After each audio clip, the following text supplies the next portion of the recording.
Hey everybody, we're back for another episode of Nobody Wants to Work Anymore, even though everybody knows We that. are back. I got the himbo here with me, and hopefully he's got better audio than he's had before. Not that it wasn't so great last time, but yeah, so it's been an interesting week on the job front. For me, not a productive one, unfortunately. Yeah. I don't think that I got but one response, and it was a no thanks to all the emails that I sent out last week, all the resumes. I did another dozen or so today, and 6 or 7 of them were actually for roles that I had already applied to either in June or even back in April, which to me shows that is likely that these jobs aren't really real. Like, they're just out there to show investors. They're either not finding the right candidates because they can't get through the software. They're getting 2,000 applicants. There's a lot of potential reasons, but I honestly believe they're genuinely not looking to hire for these roles, but they have them out there and available for people. Yeah. What about you? Oh God, let's see.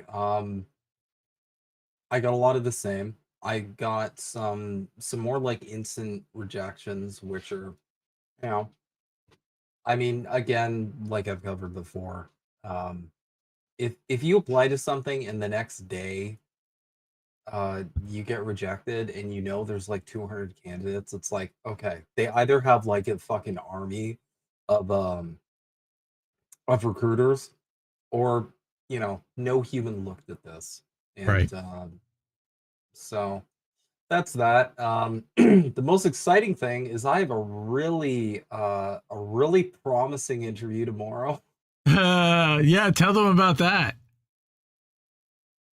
So if y'all remember from last week, we covered a little company called Pinnacle of Man, and I'll be interviewing with them tomorrow.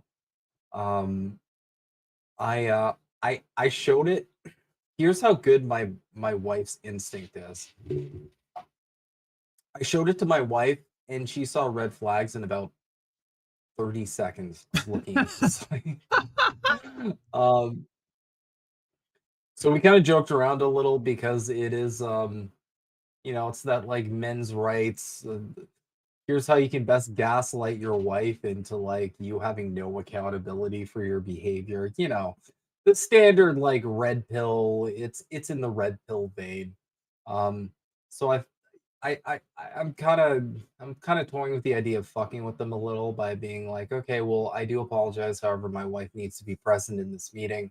And if they give me an offer, I can be like, well, I will have to ask my wife's permission. I hope that is all right. But yeah, it's going to be interesting because their approach to interpersonal relationships is basically like, this is better than therapy.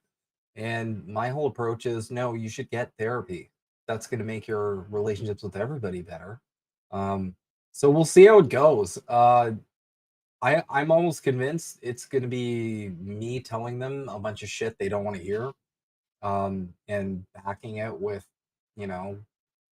empirical evidence, and we'll see how they take that. Maybe they'll take it back down from 4.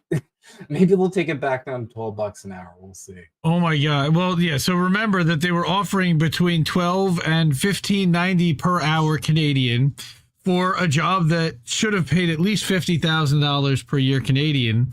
When Brad went back to them and challenged them on that, immediately it was, well, would you take $4,000 a month, which was a weird conversion rate wise.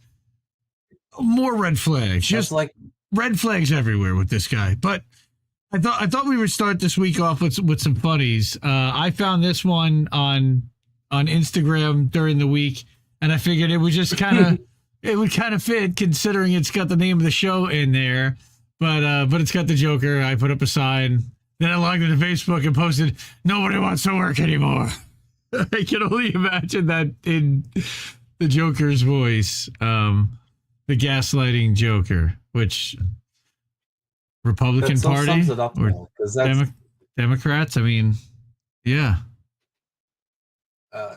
I mean, I wish there were a difference anymore. Uniparty? Yeah. Pretty much. The bourgeoisie. I just call it Right. that. It makes it nice and simple. You sent me this funny one, which is from a staffing agency in Canada, in Brampton, which is local. And what's funny is they're called Indie Staffing Services, which I picked up. But that's a hell of a price range. So if you want to earn between $5,000 a year and $600,000 a year, you should reach out to Indie Staffing Services in Brampton, Ontario. And they've had 246 applicants for whatever role this is, a work from home customer success manager. I'll take the 600,000 side. What about you? You know what? That's too rich for my blood. I think I'm gonna go with $5,000 a year. Hold on. Easy apply. I need to do the math here. It's like 5,000 a year. That's got to be put for full time mid senior level. 600,000 mid senior level. I love it. That's the kind of numbers I like to see, guys. Annual salary $5,000 a year. That is an hourly wage of $2.40. Nice. Now you're getting like waiting wage. Waiter waitress wages here. Unfortunately, Nice. That's like okay. So Crab sent this one over. I think they might need to spell check this because I don't think that they're looking for somebody who has 1 year of autism as a qualification for this job. First off, as someone who studied psychology, I don't know how you only have a year. That right off the bat is a little fucked. How do you only have 1 year of experience in being autistic? Well, you only need to have been autistic for 1 year. So I guess you could have been for longer, but wow, that was a funny one. Do they want a reference for that? Do you have to provide a reference for being autistic? Some kind of a doctor's note, maybe? I don't know. Here's another one that you sent over that I thought that made me giggle. So beautiful. What is your desired salary range? And please enter an amount, but that amount must not be greater than 0. So 0? I guess I know we're kind of speed running back to fucking feudalism here, but I didn't know this company's like trying to get ahead of it. That's literally, wow. Are you sharecropping? Is that what you're offering here? 0. Okay. So that was funny. And then we start to get into the portion where we had this was last week we talked about remote work and how companies are starting to squeeze. And it's funny that there was a Guardian article this week that I sent over to our chat. Said, let's put this into this week's episode as a follow-up, because what they're saying here is that Amazon workers in the U.S. are being tracked and penalized for not spending sufficient time in the company's offices. Some staff members were alerted they were not currently meeting our expectation of joining your colleagues in the office at least 3 days a week, according to emails shared with FT. The email was intended to be sent to workers who've come into the office fewer than 3 days a week for 5 or more of the past 8 weeks, according to a follow-up message sent to employees that Amazon shared with The Guardian. They're the largest employer taking measures to encourage workers back to the office. In March, of course, Apple began threatening punitive action against employees who didn't return to the office part-time. Elon's requiring full-time work. City Chase, we've been talking about that. And then the other one was, I sent over, I want to punch this company, this guy in the throat, because The Economist, of course, the burgeons of capitalism themselves, right? Course. The working from home illusion fades. It is not more productive than being in an office after all. Yeah, that's a bunch of hooey. And of course, they have to concoct and find some studies that would indicate and back up their argument, but that's not hard to find. So fuck the Economist. Just to be clear, y'all, this has been settled for a number of years now. You can go look up the productivity metrics. Um, there's no other word to describe this. This is fucking propaganda. That's all it is. Yep. But most people here probably know that. Yeah. This is about commercial real estate, and we all know it's about commercial real estate. It always has been. That's all it is. Well, And, that's what we covered. They want to get, what are they going to do with all that office space? They can't, they can't convert it into homeless shelters or senior homes. Why would they want to do something like that? So if they were smart, they'd already get on the 15-minute cities thing, and that's what they could use for all those office buildings. Well, but they would have to have I guess I'm smarter than Klaus now, aren't I? They would have to have some type of a devastating, catastrophic event happen, unfortunately, to their place in order to accelerate the implementation of such said 15-minute cities. Anyway, explain the steps you take. So I got this one today. I showed up and I found a job that I thought I might be interested in, and I go to their lever.co or their greenhouse website, and it's got these extra questions that are required. And and I sent this over. So these are just the first two. Explain the steps that you would take from beginning of the sales process to the end. Now, keep in mind that just today I applied to 15 jobs. And this company effectively wants me to take 25 minutes and stop and just fill out their one application, when it still took me over 2 hours to fill out those 15 and find those 15 resumes, call the herd, find the right things, and get to the right pages, fill out all the information, and actually get that submitted. And extra, like the amount of time they're asking the average person to invest for their company is unreasonable. And that's the whole point. Explain the steps you would take, and then how would you approach a short sales cycle differently from a long one? And if you wouldn't, explain why not. I mean, and then how would you exceed expectations in this role? And finally, walk me through what steps you would take to learn about a new piece of technology. Then have you sold SaaS? And of course, they ask you what your salary requirements are, which, how about telling me what the job pays before you ask me what I want to make? So I had a whole bunch of problems with this one, and I wanted to put this one on blast. And I like your response to this one would just be, what would you put in every box there, dude? I mean, my ultimate would just be see my CV. Like in every single fucking box. Right? See my resume. There was a meme on that where it's just like, see my resume. Why did you ask for my resume? It's actually in the resume you asked me for. And it just like they filled out every box with a variation of that, because it's like, okay, dude, like why the fuck are you giving me homework assignments? But no, to answer it more thoroughly, I would just put fuck off, really.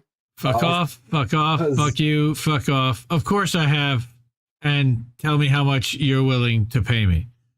So, yeah, that's that one. And then I found this one that I didn't want to put the company on blast because this actually looked like an interesting role. And so I'm reading it, and I'm like, well, our first account manager, that's interesting. That means they're a growing company. They're looking to expand, working closely with the seasoned teams from places, that are pretty accomplished. Opportunity to lay the foundation for how they delight customers post-sale. This is great. Okay, so they want someone who's a farmer, potential candidate, working with existing customers, right? First go-to-market hires, opportunity to affect the company in a meaningful way. Now, that also tells me they don't know what they want. They've never done this before, and they've never had anyone do this before. So they're going to learn along the way, and there's going to be growing pains. So they're probably going to need someone who knows what they're doing in a seasoned experience. Here's what they need. They need you to develop relationships with the stakeholders. They need you to create account plans for customers. And that can't be someone off the, who just started. That's green. Grow usage and revenue, and delighting all your stakeholders, work cross-functionally. They want at least 2 years of account management.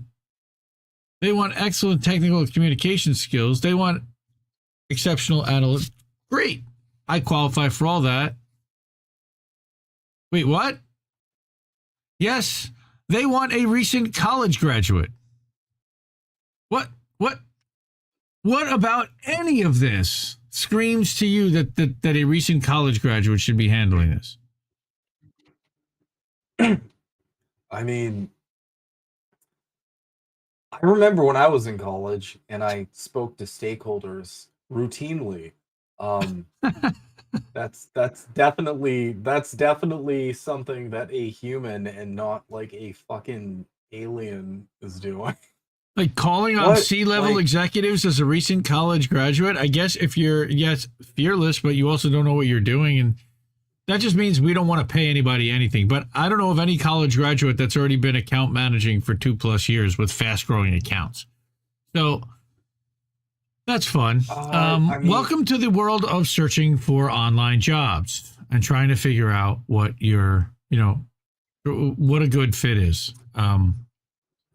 real talk, that kind of gives me that one kind of gives me like fake vibes pretty high, because it's like they didn't even really try to make the posting make sense. It's like, we're looking for this, but we're also looking for a amalgamation of experience and traits that can possibly like mix with the other qualifier we're providing here.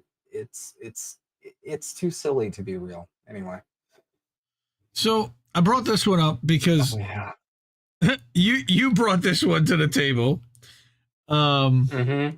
so I'll let you tell the story about how you found this, and you're like, dude, I have history with this company. Like, okay, tell me. So I actually do have history with this company. And not a good history either.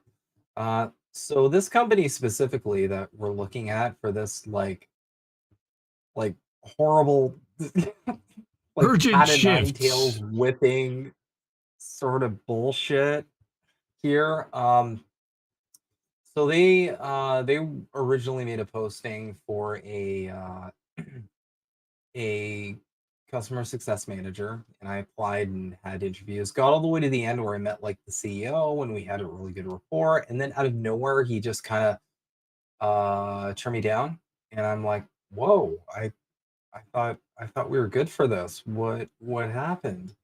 And he ghosted. So funny enough, I see a posting from a BPO, which is basically like a third party company that handles shit like customer support, social support, et cetera, et cetera. Um, so they were just posting straight off the bat, we're looking for a customer success manager for this company's name. And so I applied to that. I applied to the BPO role because I was like, okay, well, this still sounds like a really fun job. It's subject matter that I enjoy. Um, I don't really care if it's like for the client directly or with the BPO. I've worked with BPOs before. I know the drill. I know what to expect. I know the relationship with stakeholders, et cetera, et cetera. Um, so it turns out that instead of just saying like we outsource the role, they rejected me and then ghosted because I guess they realized that like it would be a lot better for them to just outsource this role to like a third party that can kind of like get labor for pennies on the dollar instead of like pay the full cost themselves. Um, and then the funny thing was, I got an offer from that BPO that I interviewed with for this original fucking company, and they gave me an offer, and then the last minute, and this is, I don't want y'all to feel bad for me, please. You know, I'm hanging in there as you all are as well, but I had like called my wife up and said I got the job. We made plans for dinner to go out to dinner to celebrate, and then right before we were about to go, they sent another email saying like, "Hey, so we just were informed that someone internally actually wants this position. So unfortunately, we're going to have to retract the offer." Um, Which, if I were Dick, I probably could have been able to go after them for that because I had already technically signed it. Like it was already kind of like a legally binding thing. Wow. Um, but it was just like I was about to go celebrate with my wife, and because this company just is so scuffed when it comes to communication, um, they're just like, "Oh shit, we just found out that someone in your company wanted it."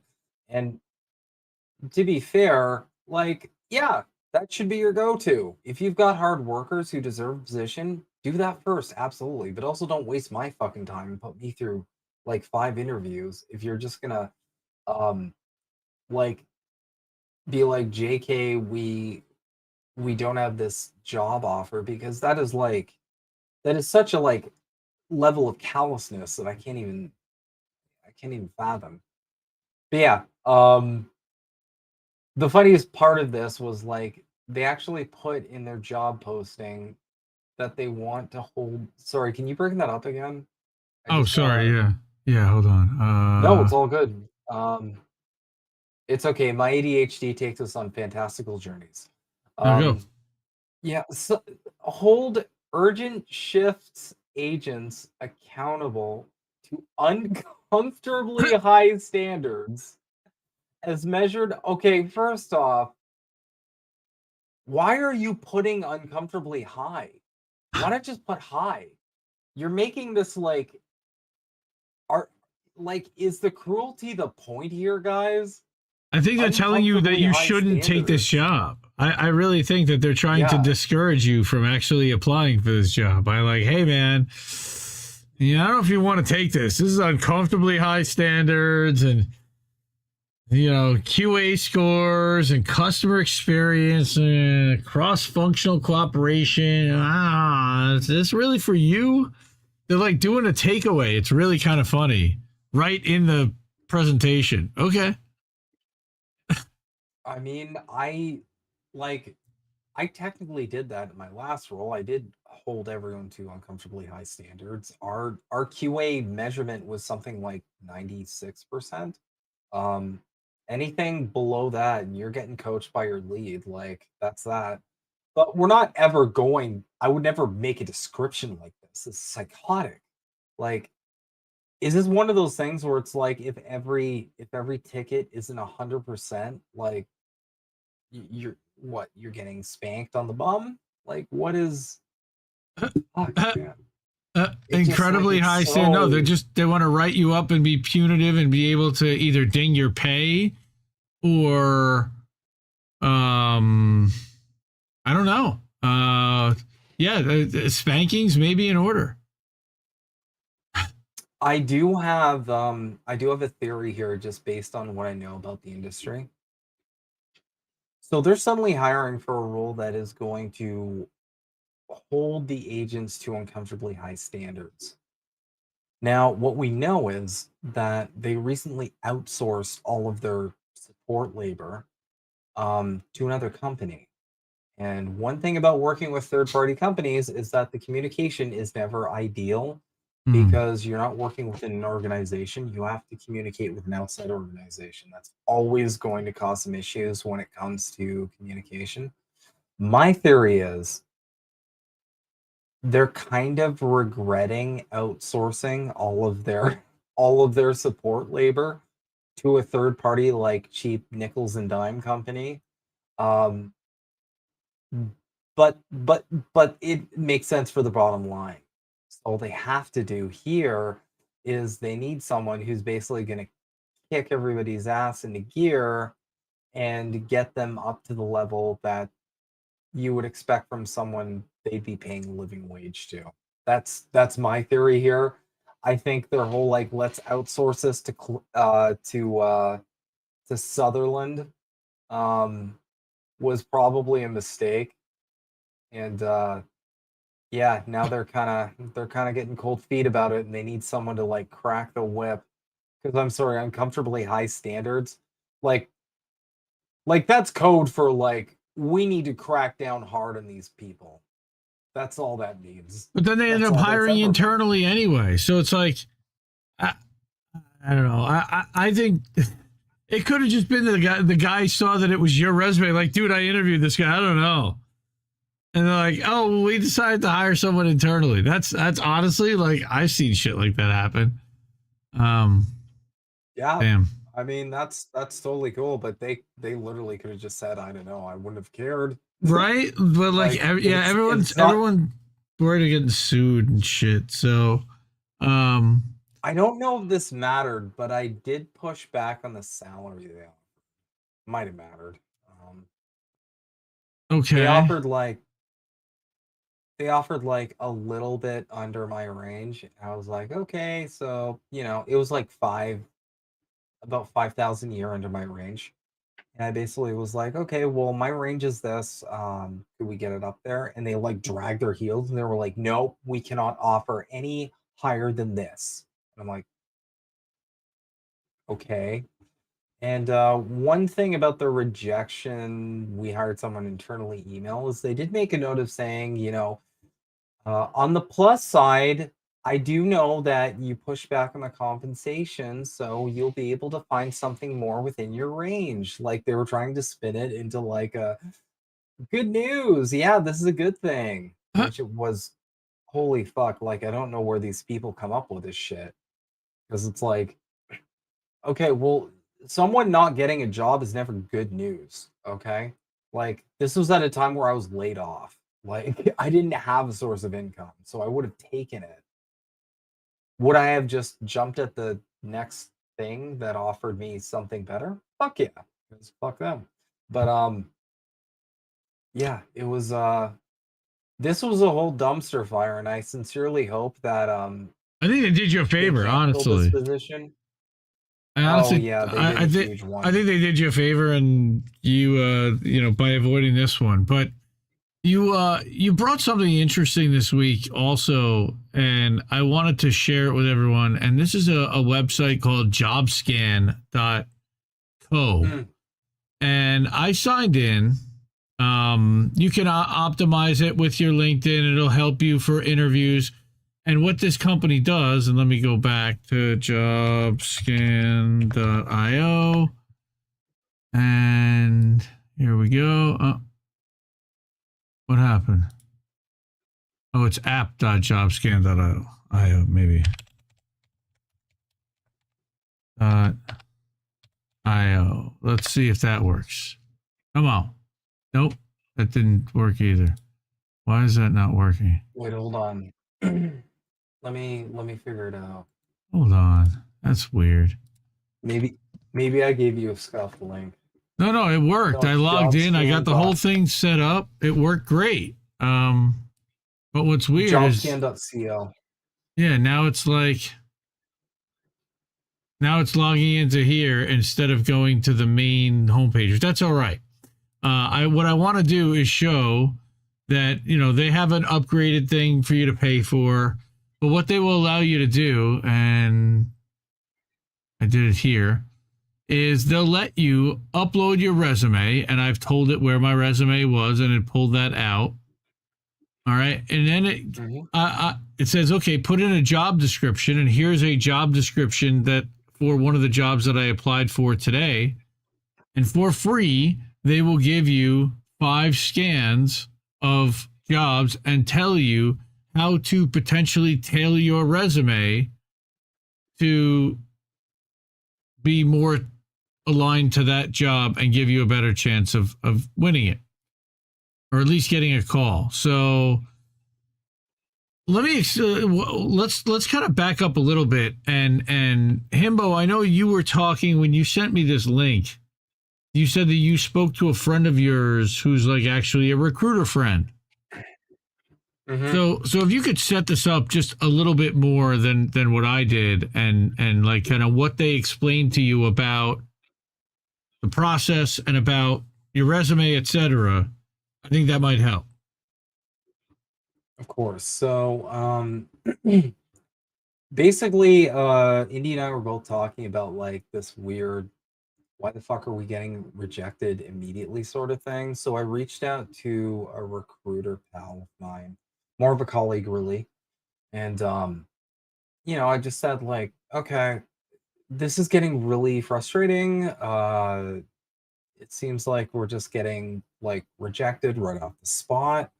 Um, and I know it's not my experience. And the really weird thing is, whenever I ask for feedback, they just ghost every time, which, some companies are really great with feedback. They'll be like, look, we're just looking for someone with more of like a medical background or more of like legal background. Like, we'll kind of explain it. But I've noticed when companies like really quickly reject your shit, and they're like their whole HR department just unwilling to give you like even like a hint as to why like they didn't even want to move forward with a screening with you. I feel like the elephant in the room is, it's like, yeah, we use like keyword crawlers, and so we can't really explain to you that the keyword crawler just wasn't like good with your resume. I feel like that's kind of like the deal they are. Yeah. So I met with my friend, and she basically told me that pretty much every company now uses keyword crawlers. You know, it's called ATS. Um, Yep. Automated tracking systems. yeah, automated tracking system, and there's a specific way your resume has to kind of be set up. And the frustrating part is, it doesn't just end at keywords. It's got to all be formatted properly. If something's not formatted Whoa. properly, it won't get tracking system, and you'll get rated lower. So there's like a really specific way that you need to like game the system. And that's where this website comes into play, because it basically tells you like, hey, so your resume kind of sucks. Our keyword crawlers aren't really picking up a lot of great stuff here, or it's really good. Um, so yeah, I learned a lot, insofar as like there's a major factor that I think a lot of us may not be considering to the degree that we need to, insofar as like, if you don't completely precisely custom tailor your resume to basically feed these keyword crawlers, um, you're just going to show up lower on like a rating. Um, Basically just show up lower on a rating, and you're just not going to get like an Yeah. interview invite, really. There's just To be and brutally honest, I think. how many Hmm? resumes did you say your friend says like on average they're getting per job application, per job that's put out there? It's like hundreds of resumes going per role. And then I saw like if you're a LinkedIn sales navigator, you get even more. And someone was like, I don't even looked at like the sales navigator easy apply things, or the sales easy apply things that come in. Um I don't know. I've I never. had one colleague. Mhm. I had one colleague say they get thousands for customer success, thousands of resumes, like thousands. Mhm. So How they do you have go to through use that? it. Right. How do you I've go through not that? even. So You I don't. so I created Yeah. a friendly resume so that we could run this experiment and see how this is going to look. All right. So my resume's in here now. I've got my job description. I didn't put a cover letter in, and we're going to scan this up, and it's going to tell me familiarity co-selling. Oh, that's interesting. So it might say. So here, it gives you. Here's the tour. Right? The match rate is calculated 75% is generally a good match. Okay, that's good to know, right? And that applicant tracking systems are based on best practices to get your resume past the ATS, right? So, what are we going to do with regard to searchability? If you provide the company name and add the link to the job description, we may have ATS specific tips. Right. So, interesting. Okay. Hard skills, right? And then what kind of hard skills do you have? Cool. Job scan uses ML, analyze millions, right? Look for the label predicted. Okay. Fine. Recruiter findings are based on resume best practices. Good. Click on the question marks for each one to give you more about the section. Cool. And then you can scan a cover letter also, but you have to be premium, which is fine. Update, upload, rescan when you're done. I like that idea. And then it's even print optimized. So that's cool. Okay. So add this job company's name and web address. Okay, I thought I had, but I don't really want to. We didn't find an email in your resume. I have one of those. An address in your resume. I have one of those. That's interesting. The mid-market account executive job title provided or is found in the job description was not found in your resume. We recommend having the exact title of the job for which you're applying in your resume. This ensures you'll be found when a recruiter searches by job title. I think I actually did have that word somewhere, but it wasn't one of my previous jobs. We found the work experience section. We found the education section. Formatting for your work. This is interesting. The formatting for your work experience, rather than just having the year, is the months in the year. Because I just have the year in mine. Then when it comes to hard skills, these are some of the things that they're looking for. Is it on your resume and is it in the job description? So 6 times in the job description is the word e-commerce, but nowhere in my resume is the word e-commerce. So that's pretty interesting that also is there. And there's a lot of other keywords that'll give you, 10 for free. And then soft skills.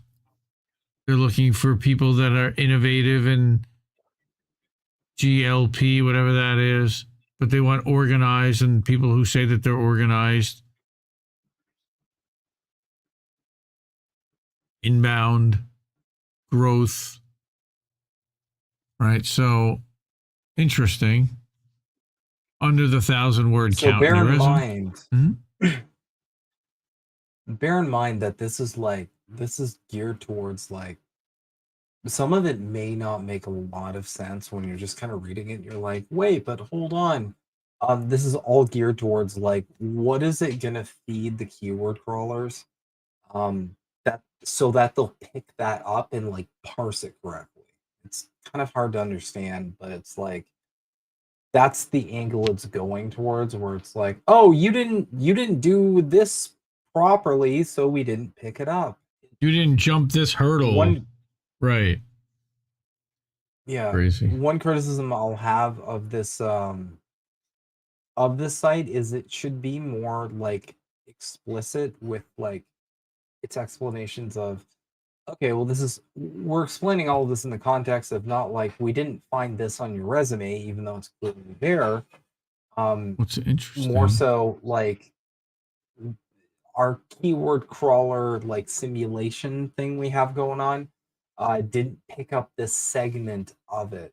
I think this site would do much better to flesh out way more what's actually going on here, because you're specifically explaining okay, this part of your resume didn't register with the ATS thing here, and so you need to tweak it, and it could offer better solutions as well. Well, like that. Perfect tool. That's how I have my dates set up.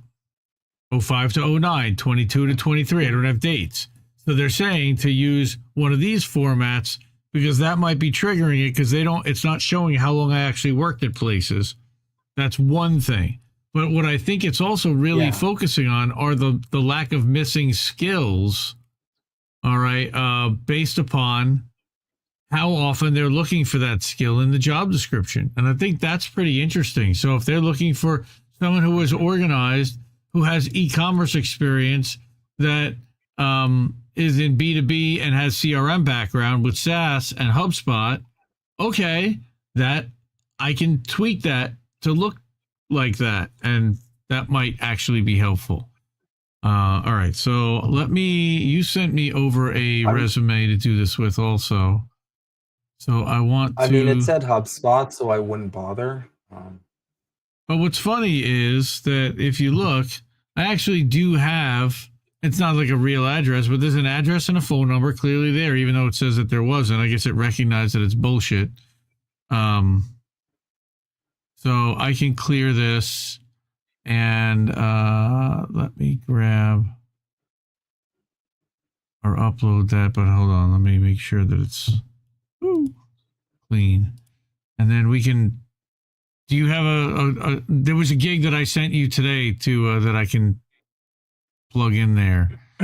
Um, all right, that's in the nobody wants Yeah, to work anymore. yeah, I think I tossed you my fake CV thingy. Yeah, I've got it here. So let me open that first of all. And And then then I'm that. going to grab a job description for this company I sent you today that you said you ended up applying. I think it was a head of support role. Yep. So let Looks like a pretty me, sweet gig. yeah.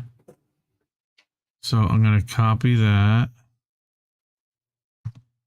and we're going to paste it in here. Although I will forever argue that like no salary is always going to be like a little Okay. weird to me because every time there's no salary, like the thing they offer me is disappointing. Every Right. time I'm just like, wait, what? You want me to work for you want me to work for 3 hot dogs a month? Sir. Jesus. So you got the skills up front and you've got, okay, some stuff there. All right. So let's scan this and see what it do. Pelosi Insider Trading Co. Ooh. A low match rate. Boo. Okay. Correct. An initial low match Look what rate they is did to my normal. boy. Look what they did. They massacred my boy. So again, it's Yeah. American, so they want the your dates are backwards. Silly. Oh shit. Well, I'm not changing that ever, so they can eat my ass. Right. The fact that you've never had a head of support title or indicated that you were looking for a head of support role. Sure. Then they have again. Oh, that's interesting. So you're missing the words customer experience from your skills, or at least it's not being picked up by the crawler. Customer Okay, satisfaction. so the initial CX aren't okay. That's interesting. Mm-hmm. B2B. Coaching, you have one mention. All right, but so CX definitely. That's their name. Phone. You have one word, which is probably from your phone number. But you have phone skills. Trust. Right. You're applying for a role, but you held higher positions in the past. So it's saying that it may be junior to you, even though it is. Head of okay, but like head of support, it's saying like you were never a head of support, but it might be junior. Like head of Okay. support, customer support manager, like a lot of these things are interchangeable. AI doesn't Some know what the companies fuck just it's have the doing. customer. I swear. Yeah, in some companies, customer support managers, he's the dude that does the customer support. That's it. Done. Yep. Like sometimes they have multiple ones. You've got a project manager, you've got an ops manager. Like I feel like this algorithm doesn't understand how businesses are structured. Yeah, this That's what is really worries me. disappointing. So we'll have to look for another resume type of reviewer like this because I think that there is value here in backing our way into the crawlers and to these ATSs to identify exactly what do we need to how do we need to structure our resume so that we can at least get the phone calls and weed through, get through that huge pile that's making it onto their desk. Um, and I will add a disclaimer here. I'm not sure if it's the tool that's too basic or if it's just the ATSs are that basic. That's my bigger concern. It's that is the are the tools they're using for keyword crawling and actually parsing all of this information, are they too basic? Hmm. That's what I worry about. Because that would explain a lot, to be honest. Yeah. Um, that would explain how you apply for like a team lead role that's got some good salary, and you obviously have like, level 60 experience, and you don't even get a screening call, right?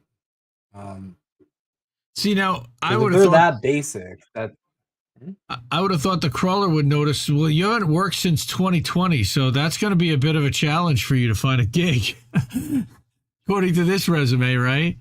Um, this is I like. Oh my god, I missed your email address. Holy shit, bro! You just fucking broke me. Okay, the rest of it is just 420 account managers and 666% increase in productivity. That's all outstanding. Um, so this is the funny app where you've got shit posting from Bird App Limited. That's a good certification to have, and a doctorate in being I'm based also from the University of Pepe. So you're a Pepe meme. God, holy shit. yeah, we do a little trolling here at INN. We're doing a little But trolling here. yeah, We're doing a little trolling. we do a little I don't trolling. have the sound bit. That's Reef's thing. Um, and then why Don't did I be have rude. this up? This one was an interesting role. Director of brand. I think there's actually I was going to try to run this one through um the CV thing, but this doesn't really fit with my resume because I've never done branding and content. But I think this is something that we could do. Yeah. Why did I put this in? Now I don't remember why. It's going to make me crazy. Um, Wouldn't it be funny if it ranked higher? Like for right? something that was less applicable, it was like, you have more of a match to this resume. And it's like, we're just starting to finally realize that AI is this fucking broken. That's wow. Familiarity with music licensing, copyright laws. I don't remember why I was looking at this. Anyway, we wanted to talk a little bit about some of the crazy tools and the experience. And you said you could basically spend a half hour on Teams. Um, but man, there's a lot of like business specific tools that we get pushed into using, like Slack, for example. Um, I would have never. Slack's a big one. I don't have a use for Slack outside of business. It's not even like installed on my machine right now. Back when I was a workaholic, I did have it installed on my personal computer and my phone, but yeah, it's But I mean, it I can just start with how unintuitive it is because like there's a million things about Slack that just anyone who grabs it just it could go they could be using it for 4 years and they just never realize that like they can do something way more efficiently because it's that like not intuitive. right, and they don't really teach you much about using the tool. They don't update the interface much. For those who don't know and those who don't use it, Slack is like another way of they try to replace intercompany email with this ongoing real-time social media style communication where you create different channels or threads that are marked with different hashtags, and you can create different channels or different groups with specific people in the company or have it be all company, and you can have it be category specific, really however you want to steer it.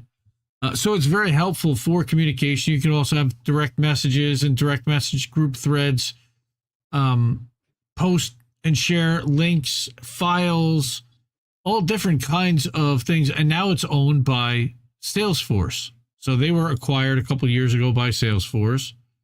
They're now starting to really integrate and try to streamline what Slack can do in finally with what the capabilities of Salesforce are. I didn't know that. Yeah. So That's cool. Salesforce recently launched an innovative version of Slack specifically designed to meet the needs of sales professionals. Development is crucial to the company's persistent efforts to integrate Slack, which is its most significant acquisition. I think it was $20 billion they paid for Slack. The revamped version offers an intuitive interface that provides easy access to Sales Cloud data, right? But of course, it carries an additional cost of $60 per user per month. It's not cheap. Nothing in Salesforce is. Salesforce alone, just the key basic license is almost $800 per user per month, per year. Primary objective behind the update is to enhance the synergy between Slack and Sales Cloud, so you don't have to double enter between the two, right? So they're looking at, here you go, 27.7 billion they were acquired for, but they really haven't done very much to improve themselves. However, this lady, what's her name? Lidane Jones.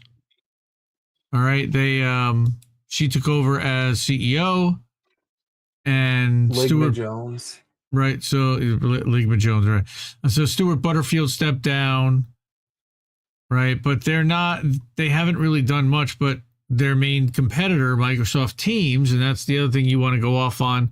Slack doesn't really have a competitor in the business world other than Teams, mostly for the security sake, but also because now I think that the business competition that could take down Slack would not be Teams, but would be Discord. But then I found this article right here about why you would look at what is Slack versus what is Discord. What does it cost? All right, for the Business Plus, for scaling businesses, $12.50 a user per month, paid annually. What are your pros and cons? So this is a really helpful article.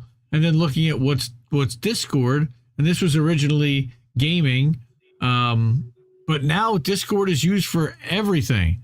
We actually stream. How do we miss that? The video portion of it goes, the cameras goes through Discord, and then we use OBS to stream it out. But so it's free as opposed to something that you pay for. So and you can get Nitro, which will give you for uploading large files and better streaming quality, etc. It's looking at the difference between the two. The con for that is that it's overwhelming, which it is. Security can be an issue. Compressed audio, paywalled, right behind Nitro subscriptions. But your server gets Nitro, and that's like $10 a month for your server, and then you get the upgraded audio. But here's where it compares actually Slack to Discord, right? That Slack's interface is minimalist yet effective, but Discord's layout has more intricacies and is also built around a primary chat window, which contacts on the right, servers on the left, right? Here they're saying Slack looks better. Slack has better integrations because it integrates with all these different apps. I think Discord actually integrates with a lot of these now. I think this might be an older article, right? Up to 10 apps with a free version of Slack. That's been updated. I remember it used to only be 2 or 3. But Discord has bots, and a lot of the bots are free. Or you can build your own bot if you know how, or you can have a bot built. I disagree here that integration with current apps are not better than bots, because the bots can integrate with those apps. In addition, can do a ton more, and you're not limited to how many bots you can have. All right. File sharing. I think that Slack is the winner. All right. Because Slack allows you to upload up to a gig from Google Drive. Free tier cuts you off at 5. Right, but you can upgrade to 10. Discord is much, much smaller. 500 megs is your limit on file size, right? Yeah, you'll probably have to find a workaround for that, to be perfectly honest. Right, but if you're using Discord, you just use Google Drive. Right off the bat. Use Google Drive, Dropbox, one of those, and you're fine. Discord for audio calls. They say Discord works a little better. Slack is slightly better for video calls. I didn't even remember Slack handling video calls, but okay. Okay, no, it's saying that Discord is actually better for video calls. So you can up this to 50 with a paid plan. It's not even. Well, Discord was built around video and gaming and being able to stream yourself while you're gaming and handle the bandwidth and the video quality for that. So wouldn't be surprising. Broader set to feature text communication is pretty close. I would say it's Slack. Here you say they only allow up to 2,000 characters per message, 4,000 with Nitro, 250,000 people per server. That's a lot. Where's the Slack? I didn't think there was a limit to how many people you can have in a Slack, but who cares?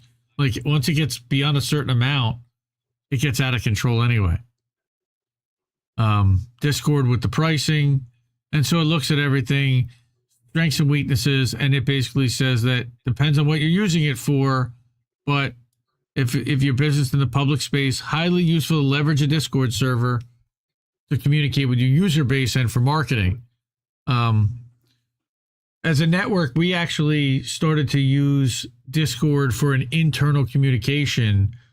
It worked for a little while. Then our Discord servers got blown up and our accounts got blown up and we lost it. And since then, we've just basically been using Twitter and Zoom when we need to. But Twitter DMs and Telegram is our backup. So that's Discord and Slack. What's been your experience with these tools in the offices? I know you like Discord. Okay, so I've always loved Discord. I think it, with some tweaking, it would probably be very good to replace Slack. So there's some massive problems with Slack. First off, video calling is a dumpster fire. It's not even close. Discord far outpaces it in that regard. The biggest problem I found with Slack is that and it's nowhere near as bad as Teams, but I've never had to like close Discord or like kill Discord in Task Manager because it's like too laggy or it's having like a memory problem or like it's just getting too slow. I've had to do that with Slack quite a bunch. Their phone app isn't the best either. And again, like I said, you know, a lot of shit just isn't very intuitive. You know, it kind of feels, it's an app that still feels like it's kind of in beta. I'm gonna be It feels like 2005 Facebook, honestly. Yeah. And it's kind of similar where you have like the servers or the different Slacks that you're in to the left, and then the different channels from what you're in right here, and then the details of whatever channel you're in right there. And that's a very similar layout to how a Discord server is laid out. So you have your now dark mode, by the way, always dark mode. Unfortunately, this website isn't dark mode, but Discord and Slack both offer dark mode, so do that. Don't burn your eyes out. Discord's layout has a lot more intricacies than Slack. Yeah, you can also do a lot more customization and put, creating folders. And I think there's like 500 channels that you can create. You can create voice channels, video channels, text channels. I like this one that they allow you to call an announcement channel so that other servers can subscribe to it, put it into their Discord, and then when you publish to it, it automatically pushes out to the channel on their servers as well. I think that's really cool. I've been a Discord fan for a while. I actually had an idea and I built out for a car dealership a couple of years ago when I first got into Discord, like, how could a business leverage this and use this? And my thought was that they could create almost like a club, a buyer's club and a fan club around like if I'm a Volkswagen store, you've got, well, beyond the Nazi stuff, 70 years of history, 70 years of history of the vehicle and fandom and different vehicles and different niches. And you could have like a channel dedicated to the VW bus, a channel dedicated to old school Beetles, a channel dedicated to the GTI. And basically anyone with that, put your pictures up there, any events, anything having to do with that. It would give people a targeted place to go where they could connect with like-minded local people that were also fans of the same type of stuff. That's where I saw the value. If the dealership wanted to invest in a manager that could build this kind of community, there's no telling what kind of value it could potentially bring back, what kind of loyalty it could build in your service department, what kind of sales it could potentially help push on behalf of the store. Thinking from a quote unquote capitalistic perspective, because we always have to think about, if a business is going to do this, why are they going to do this other than just out of the goodness of their heart? But I think that there's a lot of value to a business using a Discord, both internally and externally. And that's the other thing that I wanted to mention, is that a dealership could literally use the same Discord and have a set of internal channels that are only available to staff, as well as a set of public channels that are available to customers and fans and to the public. And I don't think that really Slack gives you that type of flexibility. Maybe it does, but it's not as intuitive and not as easy to create. The other thing is, I think a lot more people have the Discord app installed on their phone because they use it personally for some type of community organizing or gaming or whatever it is. And everyone, like all the adults, like all the grown-ups and the boomers that I talk to, and they're like, what's Discord? I'm like, ask your kid. They all know what Discord is. Yeah, they'll give you TLDR. Right? Honestly, we've gotten to the point where Discord just feels like a more polished version of Slack, and it's funny because it should really be the other way around. Yeah, it just there's more freedom with Discord. You just kind of feel like you can do more with it. There's less like annoying, like weird bureaucratic red tape as well. There's a lot of stuff in Slack. Sorry. There's a lot of shit in Slack where like I don't know why there's a restriction to a thing. And it's just a restriction to a thing. With Discord, it's way more streamlined insofar as like, okay, well, if you don't have access to a channel, you don't have access to a channel. But sometimes in Slack, it's more like, you can't do this. And it's like, why? I created this channel and it's all about like kind of botched admin privileges, in my opinion, at least. But yeah, I that still baffles me in the middle of 2023 here. I don't know why more businesses aren't just using Discord. It's Slack with like cooler shit. The only thing I can kind of like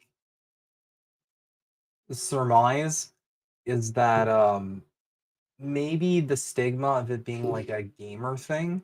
I think that's part of it. And they tried to get over that. Yeah. Remember they did that ad campaign with Danny DeVito. It's a place. Imagine a place, right? I've been an advocate for this for a while. And my buddy actually did like one of those, my man's killing it with Discord servers and I have no idea what that means. It was very funny. But here's an article I brought up about 11 reasons why people hate, why Teams sucks, because that's the other player in this whole thing, which is Teams that we all have to use. If you're not using Google Meet, which isn't terrible, of course, when they're not spying on you and listening to your stuff and ripping it off and using it for their AI.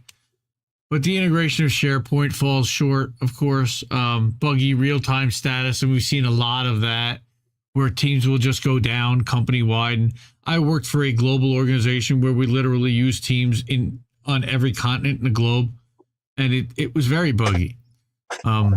Big learning curve. It Ay, ay, absolutely ay. is. Yep. There's the Yeah, it's again, this is another tool that's not very intuitive. Let's see if let's see if they'll find their way to my biggest pain points. VPN incompatibility, right? This one, to be fair, it's not Teams. It's not your fault, Teams. It's not your fault. All right. Then you've got your sluggish screen Still sharing, concerned. especially the more that you've got, the more people you have in a meeting. Yep. Can you see my screen? I can't see your screen. Can you see that? Right. But here, not all is lost. That's a classic.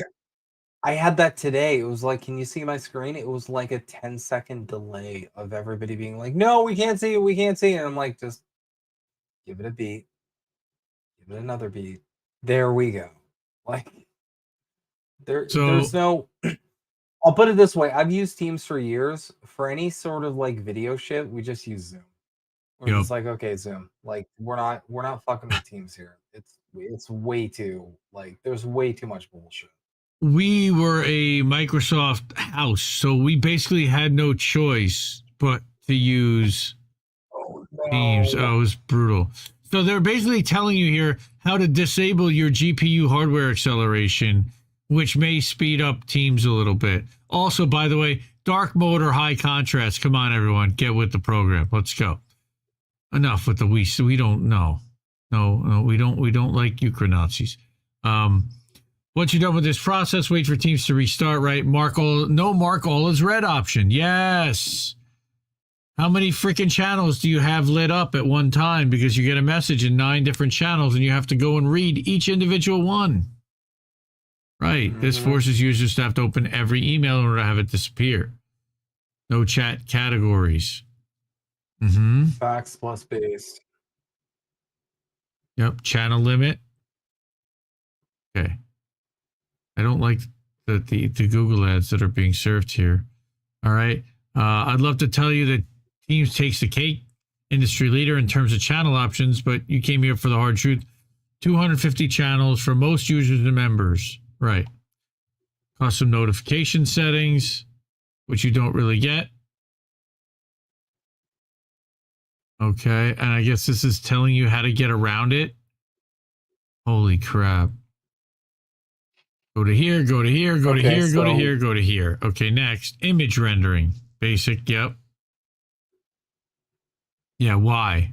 They still haven't reached the, like, I'll explain it, but if they don't cover this, I'm gonna lose my mind. Unwanted extra features. That's I think that's it. 11 things. Okay. So when a lot of apps that you're using start to slow down, what do? You usually clear their cache, right? Yep. Do something to kind of get rid of all the data. So a lot of apps, they just have clear cache, and that's it. Very simple. With Teams, you need a fucking PowerShell script. You need to run a PowerShell script. Oh, come on. Because to clear the cache in Teams, you have to go to like 11 different places. That's terrible. It's not just one centralized location. You have to do like jump through all these hoops just to make the app like speedier and less buggy. So you literally have to run a PowerShell script that we had to like dig up. And nobody used it, obviously, because like, here's a PowerShell script. Your average worker is going to be like, yeah, whatever, I guess. Now, Microsoft. I didn't learn. There was talk about Microsoft buying Salesforce, which is kind of funny because then what you would have is Slack, Teams, Salesforce, all and Dynamics all under one roof, as well as LinkedIn. And that's the other thing I wanted to talk about is one of the most valuable tools is LinkedIn Sales Navigator, at least that I've found as a sales professional, which lets you create basically a separate LinkedIn newsfeed based upon just the companies and people that you are prospecting with rather than the entire network of people that you engage with, which I've got almost 5,000 people in my network. But this lets me cut it down to, the 200 or 250 people in companies that I intend to be selling something to in the next 6 months to a year, and get additional alerts and track them a little bit deeper than in my typical news feed. There are 3 different levels. There's a free level. It's all for a 30-day trial. This is the $80 a month one, and you have to pay that $80 a month in advance for a year. So it's not cheap, but for $700 or $800, if you use it and if you can generate any business out of it, it is more than worth the investment to do that.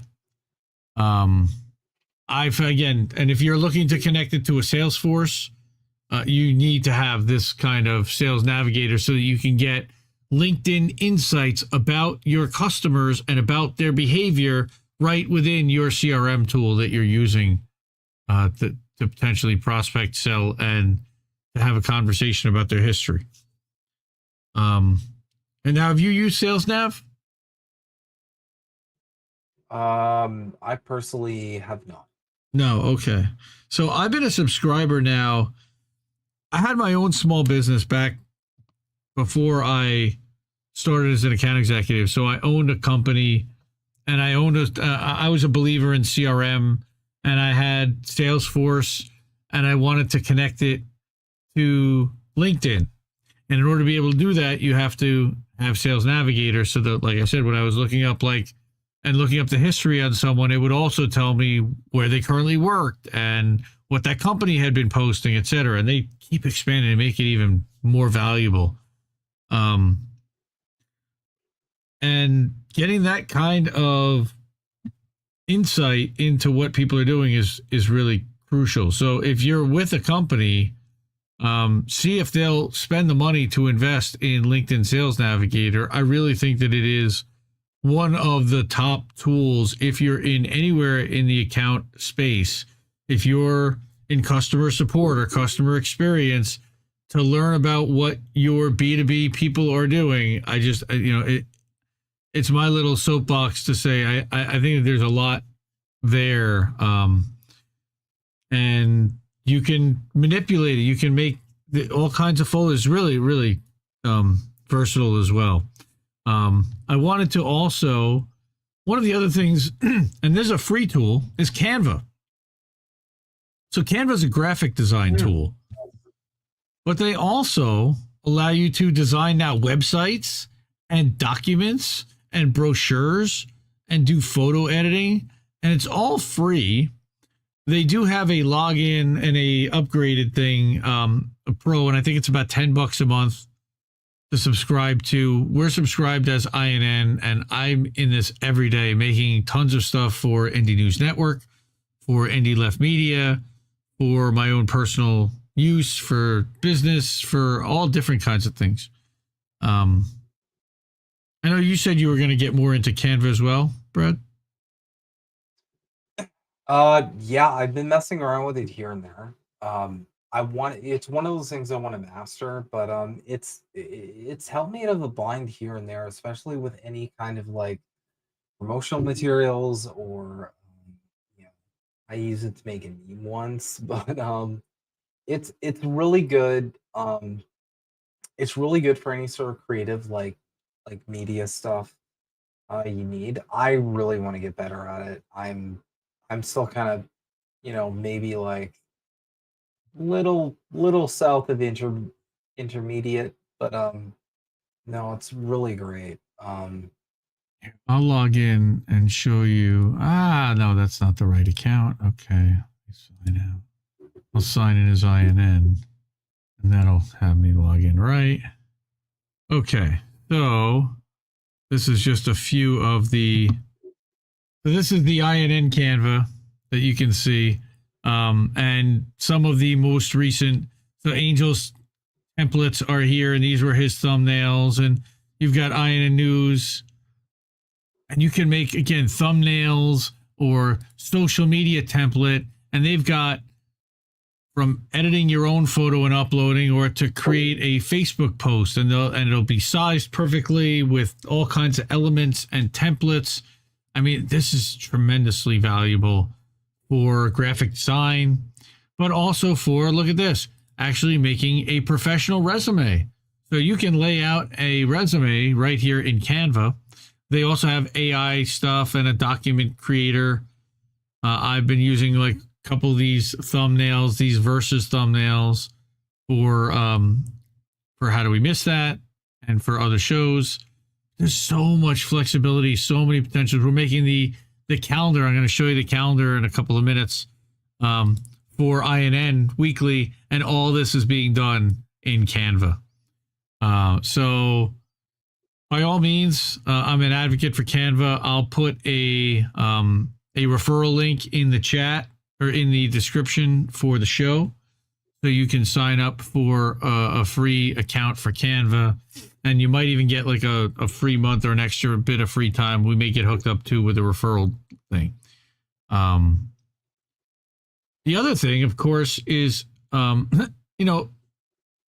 not being shy about the fact that I'm looking for a new gig. I've also not been shy about the fact that I love Substack, and Reef hates the fact that I'm not shy about the fact that I love Substack. He's so sick of me talking about it, and he thinks I should just go work there. Well, earlier this week, they put out a post about a better internet for readers and some of the things that they're looking to do to upgrade and improve and constantly build in public. And so Yuri Bezmenov, who's one of the larger Substackers on the platform, put his little soliloquy thanking them for doing what they're doing and building this platform. And I had some criticism to say, look, I love it too, but here are some things that you can do to improve the publishing interface, right? But what I love about Substack and what I love about this notes platform is that I tagged some of the heads of the company, from Chris to Hamish to Nick at Substack, and Mills Baker, who is the chief product officer. He's the head of design, right? Mills actually responded. He said, great list. I'll share with the teams, and thanks for taking the time. Just the fact that I'm getting some kind of a response is so awesome from somebody at Substack. But then I said, I got to make a play. You know what a fan I am of this platform, how much I want to contribute to improving it for everyone, leading to massive growth and adoption. If there's any openings on the team you feel it might be a fit for, or I'm in the market for a new work home and would love very much to be a part of this team, and it's obvious you built something special here. So even social media, you can be taking these opportunities potentially to show yourself for a new gig. So you never know. Take shots. That's all I can say. So always shoot your shot. Substack.com. It's like substack.com/notes. And that's a badass little social media platform that they built within a publishing platform. And so you have like a news feed. Hey, look, this is a Yeti just published Yardening with Yeti, and let's go Yardening with Yeti. And that's our Canadian brother. So just to show you, but Substack could also be a very valuable tool for businesses and it's free. It's a blog platform that can also be used to create an entire website. Another one of these up and coming newer tools that businesses that haven't necessarily shifted, the legacy businesses, they're not interested necessarily in this, but this is a space that newer up and comers can grab an advantage and grab market share and grab attention where the legacy isn't even playing. So just something to think about when it comes to Substack for your business and as a way to reach people. I follow a bunch of different Substacks, and there are people making them on music. There's people making them about AI. There's people making them about email marketing itself. It's kind of funny, an email marketing platform where you've made it so meta, where you've made a newsletter about email marketing. It's like very Seinfeldian. And then you can subscribe. They do have this nice RSS reader built in. So you've got an inbox with a reader for all the Substacks and RSSs that you're subscribed to. And you've got this notes to interact socially. You've got chat to interact with your subscriber base. And then you've got the alerts for all of the different notifications and the things that you're tagged in and things that you should be alerted to. And then they also have this Explorer where you can find new articles and by topic, new Substacks and new newsletters to potentially follow, people to engage with, and people to learn from. This is where, as a business, for example, you have a business section where you can be right up there with everybody else. There's nothing stopping you from writing an opinion piece on business and having it go viral and appear on Substack and then transfer it over to LinkedIn potentially. But there's a lot of business that's happening here as well. Not only that, but this is a subscription-based platform, so you can actually get paid for writing here, and people can subscribe to support your work.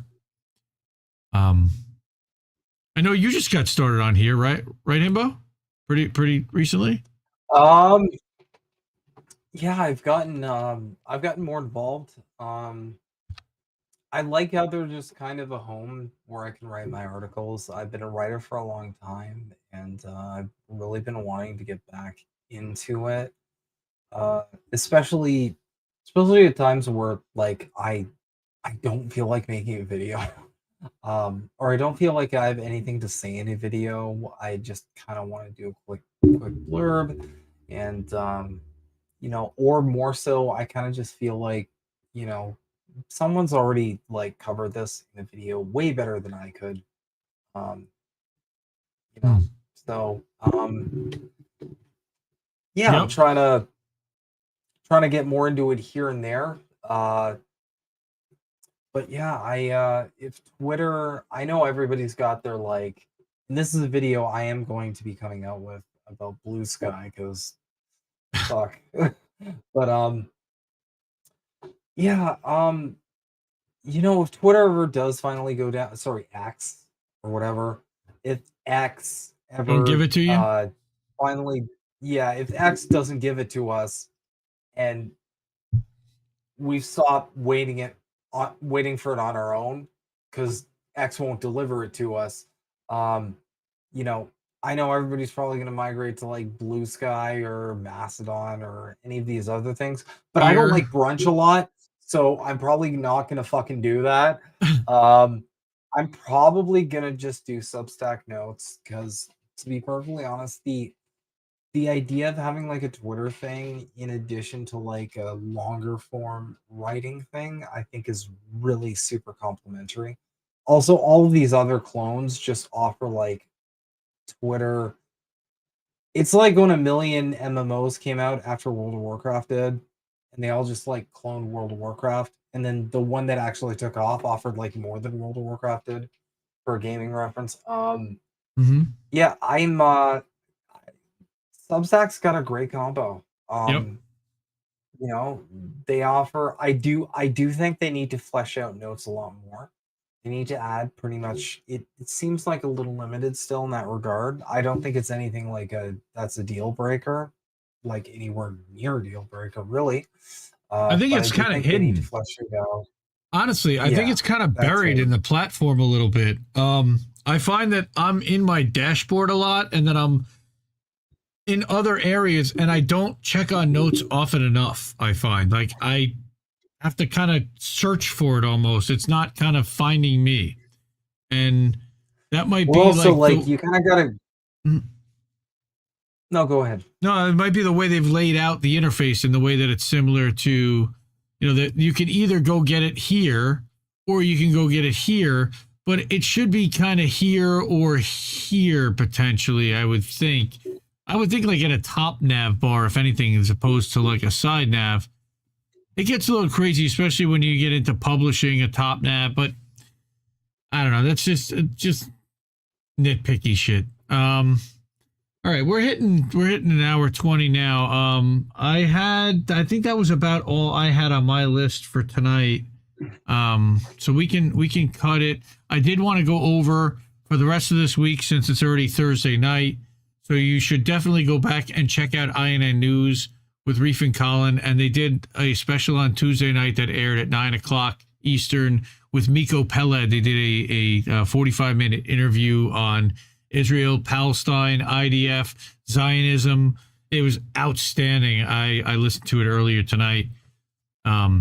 Thursday afternoon earlier today, you should catch Angel in the afternoon. He's got birthday coming up. He's got some family in town, so he moved from Friday to Thursday. Tomorrow in the afternoon, we've got Politics of Survival with Tara Reid, and that's going to be at 3 in the afternoon Eastern, or 10 p.m. Moscow time, which is where she is. And I have to edit Boats Smashing Into Other Boats down for Friday night. That was from Sunday night's How Do We Miss That? Saturday, we're expecting that we're going to do Bitch with Comrade Misty. That's at 8 o'clock Saturday night Eastern. And then Sunday night, 10 o'clock Eastern. How Do We Miss That? Like every Sunday. And this will be episode 93. Wow. Unbelievable. We're getting up to, I think not this coming Sunday, but the Sunday after is our 2-year anniversary to do the show. It's even old. It even predates INN. So we're excited about that. Stay tuned, everyone. Follow this guy at Snow Himbo. You can follow him on the Bird app or the X app or the whatever app on Substack Notes. Find him wherever else you can find him. But those two places, that's basically where I hang out with him. I think he might be in my Discord too somewhere, maybe. But anything else you want to promote? Anywhere you're going to be? Anything else you want to say before we head out? Yeah, everybody needs to read Das Kapital, and I'm going to keep saying that until my heart stops beating. So. All right. That's it. I don't really have anything huge to promote. Oh, check out Nobody Wants to Work Anymore. Oh, and you know what? He's got a YouTube channel, and he does make some funny videos over there. So youtube.com/@snowhimbo, I'm guessing is probably how you can get to that. And yeah, definitely check that out over there. And I don't know where we're going to be next week, when this is going to run. Supposedly Bread and Circuses and Chris is due back next Thursday night. So hopefully, we've been kind of keeping his time slot warm for the last month. We're going to try to find our own new time slot for Nobody Wants to Work Anymore. Maybe Tuesday nights when Jesse's not streaming. We'll figure it out. But I want to thank everyone so far. I've been having a lot of fun with this show. I think this guy has too. It's therapy at the same time that it, like I said before, it feels like we're doing the right thing. As we should be spending our time looking for jobs, using the skills that we have, and venting a little bit, blowing off some steam, making fun of some of the shit that we see, and learning and making our stuff better, which we're doing with the AI. So for this week, I will remind you that we actually do want to work, but this is Nobody Wants to Work Anymore. And have a good night, everyone. And keep questioning everybody's motivations, like always. Night. Indie News Network, collaborative family of independent content creators. Co-hosted normally by me, Indie. I'm founder and editor of Indie Left News and Indie Media Today. I got Reef Breland sitting next to me. Academy News. Is Andrew Rivera on The Handsome Cynic? It's Politics of Survival. My name is Jesse Jett. It's American Tradition. What's up, Space Monkeys? Welcome to Political Fight Club. I'm Robert Durden. I mostly make art for INN. Big Man Crab Joe. Keep up those great videos. Hey guys, it's Yeti. Coming at you. Hello, my name is Lucy from Blue Moon Red Wine. This is Chris Legion.